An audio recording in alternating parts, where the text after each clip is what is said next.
my journey really started when I was 9 years old. In between baseball practices and baseball games, my parents shipped me off to computer camp at Digital Equipment Corporation, where I got my first taste of programming. A Commodore 64, box of floppy drives later, and I'm pursuing a degree in computer science, and that really led me into my technology career. And I started that at GTE Telecommunications Systems. So in the mid-90s, right around the time the internet had just been formed, we started streaming video. So when Reed Hastings was sticking CDs into envelopes for Netflix, we were actually streaming video online. And that really got me a taste into entrepreneurialism, granted within a large corporation, but it was something that intrigued me. And as the dot-com era came, I started to follow that and jump into the consultancy business along the shores of the River Charles here in Boston. And through exposure of our different client base in those consultancies, again, I started a new vantage point into entrepreneurism. At the outset of that, that's where I landed my first job inside the belly of a startup beast.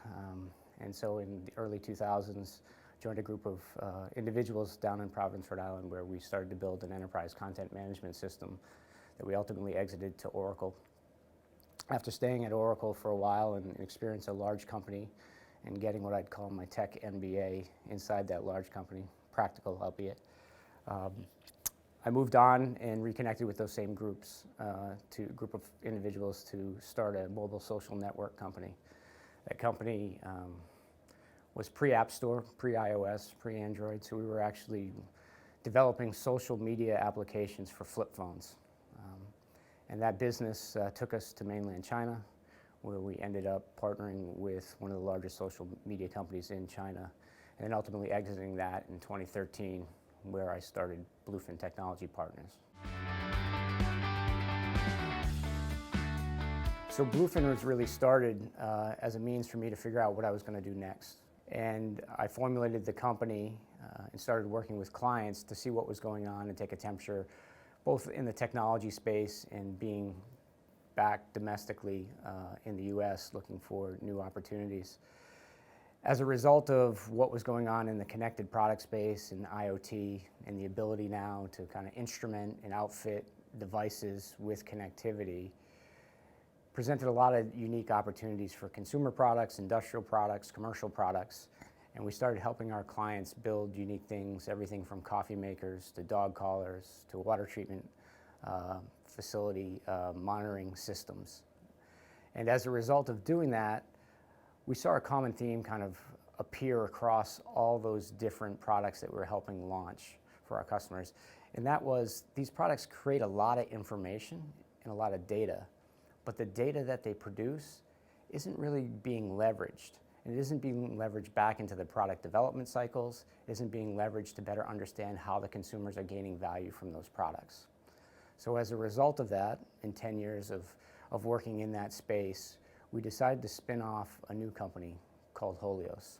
And Holios is designed to collect the millions and billions of data points that these smart products generate, organize them, augment them, and enrich them with additional information that can create value to our customers, who are the product manufacturers, and then give them a layer of insight and analysis on top of that data so that they can understand better how their consumers engage with those products, and ultimately deliver on a vision that we have, which is help create a more frictionless world by creating products that meet consumer need right at the perfect time. So there's a lot of different challenges that we face as entrepreneurs and as business owners. For me in particular, I really challenge myself with better managing my time. And the overall day-to-day responsibilities and needs of the organization, the needs of our customers draw on that time. And we all want more time to either be better humans, healthier, spend more time with our family, be a better spouse. Those things really internally, if I could master time management, I think I would share that with everyone and really help them understand how to make the most of it, because at the end of the day, time is a finite resource and probably the most valuable resource that we can't reclaim.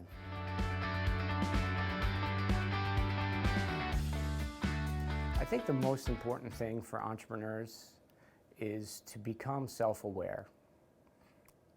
I think entrepreneurs have a unique ability of being Superman-like in our mindset.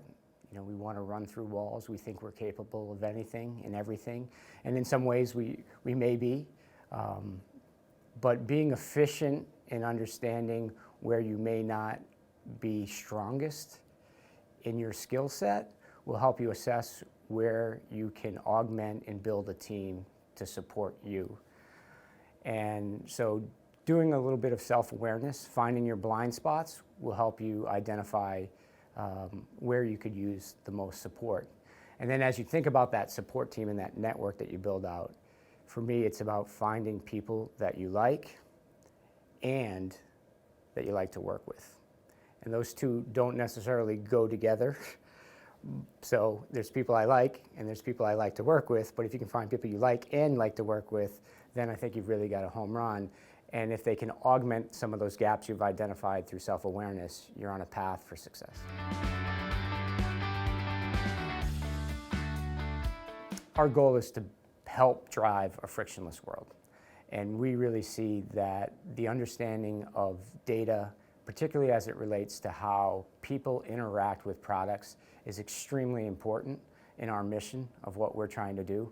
I just read a research report yesterday that people on average have over 80 different apps on their phone, and they use over half of them on a monthly basis. And when you think about taking non-smart products, digitizing them, and then what used to be constrained by what a product can do as the physical real estate and the number of buttons you can put on it and a human can understand, and you add a digital layer that has infinite options to control that in infinite ways, it becomes really, really confusing for a consumer to understand how to find that value. And in 3 to 5 years, Holios is helping every company that builds smart product unlock that value for the consumers so that they can create a long-term relationship that drives value on both sides of the equation between the customer and the brand itself. Gesmer was really instrumental in getting Holios off the ground, and the idea for Holios really was spawned out of Bluefin. So we had done some initial development within the consulting business that we needed to make sure we cleanly spun out into its own entity in Holios. So Gesmer was part of that process for us. They helped us separate the IP from Bluefin, put it into Holios, formulate the company in a way that made it nice and clean and attractive to new potential investors moving forward. They've been involved with the formation of the company. They've been involved with the trademark research within there, and very critical in the introduction of some of our key advisors that we now have on our team, as well as service providers and potential investors. So A+ to Gesmer for being part of our journey so far.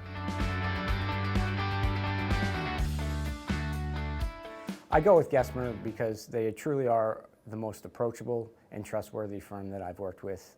I think it's really important as a young entrepreneurial company to make sure that you have trusted partners in your circle that can help you save time and resources.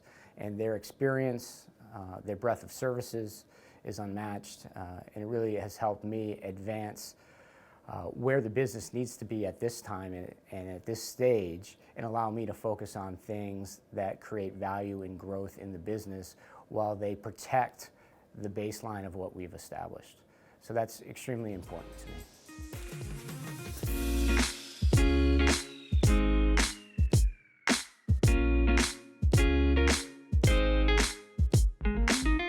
Thanks so much for watching. If you'd like to learn more, reach out to our social media or go to our website, Gesmer.com.